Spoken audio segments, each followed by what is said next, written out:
The Codex of Uncertainty Transposed. Part 16. Uncertainties Galore, Germany. Transposing emblem by Andreea Sepi. Our new constitution is now established, and has an appearance that promises permanency, but in this world nothing can be said to be certain, except death and taxes. Benjamin Franklin, in a letter to Jean-Baptiste Leroy, 1789.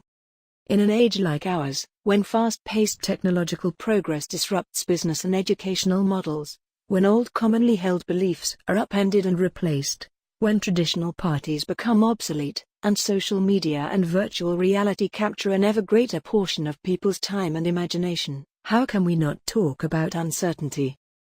But truth be told, certainty has always been an illusion in human life and endeavors.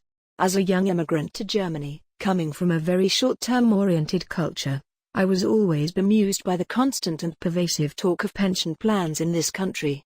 Who, after all, holds the key to their own future? Can any one of us really control the future or even ensure we'll be in it? Uncertainty is, it would seem, a constant of human existence. It is, perhaps, our most loyal companion in the journey called life, yet we are not at ease with it, because our brains are more comfortable thinking in clear-cut categories, and uncertainty, like its twin certainty, comes in degrees.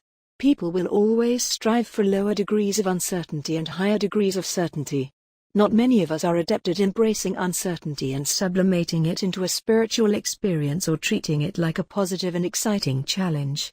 And even those that do so to overcome it, not to dwell in it forever.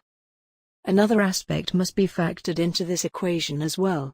We live in an age where scientific discoveries have created the expectation of near certainty, and yet as a species we are emotional and unable to grasp the totality of knowledge out there or to verify all of it to a satisfactory degree of certainty. Human understanding and decision-making continues to rely on impression, belief and deeply rooted emotional convictions more than on proof of facts. Our understanding remains religious in nature, from deity to our trust or distrust of science, the paleo-diet or conspiracy theories. The advent of the internet and the 24-hour news cycle have increased our unease and turned fear and gore into a daily experience. Events become global and tumultuous. We feel threatened much more frequently than before. Some become numb, some become frantic. It's all just too confusing. Which is probably why, when uncertainty increases past a certain degree, excuse the pun, we are bound to witness a backlash into what is perceived as safer ground. The changes seem to outpace our ability to prepare for them and adjust. Fake news, authoritarianism and closed societies proliferate. But is this really that higher ground that can save us? And can we be saved in this way? Can a country truly be autarkic in this day and age? And is that even desirable? A lot of people seem sure, but this is highly uncertain. Is the nation-state the most effective means of government, or have societies always really been heterogeneous and the nation-state a social and historical construct? Is not an open, liberal democracy much better suited to lead us forward, and is the peaceful commingling of cultures and the lively yet civil dialogue of ideas more likely to spark bubbling creativity and to galvanize society around that kind of intrepid cooperation it so desperately needs to adapt to the future and thrive? Or will uncontrolled interaction, especially migration, slowly but surely nudge us into utter chaos? In Germany there is talk about a so-called light culture, the adoption of which is seen by some as a necessary prerequisite for integration. And while we definitely need a minimum of shared values and norms in order to coexist peacefully, meaningfully and efficiently, should those values be cultural, of ethnic, religious or linguistic nature, or should they be centered around obeying and upholding legal and political norms and behaviors? Again, who can say with any degree of certainty? Apart from these macro issues, there is also a micro level of psychological uncertainty in individuals. Some are unsettled by a crumbling relationship with their lover, some by losing their job, some by new building projects in their beloved neighborhood, and some by the chemicals in their food, by things that have stopped being the way they used to be. But what about someone who leaves everything behind out of necessity or by conscious choice? What about those that have lost or chosen to lose everything? What about migrants? The daily grind of immigrants is fraught with the uncertainty of life choices. The language, the system, the job market, the expected normative behavior are all a mystery to them.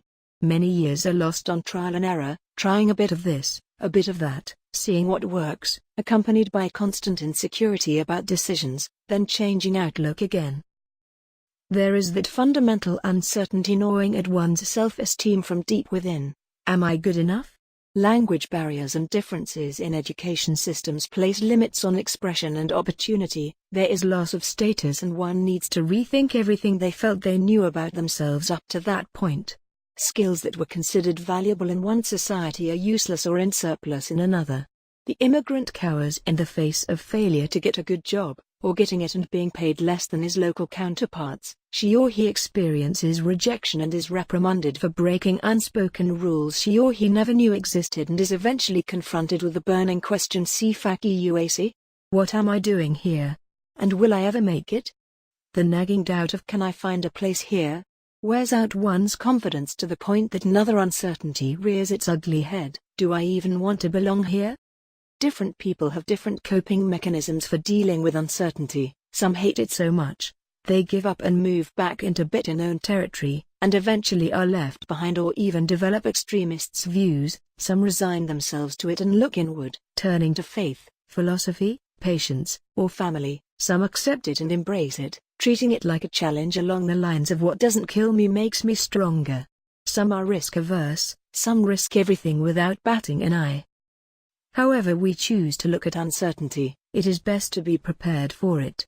And to keep in mind, it has always been there, and will always be there, even when the pretty curtains of demagoguery are pulled together to cover its gaping mouth.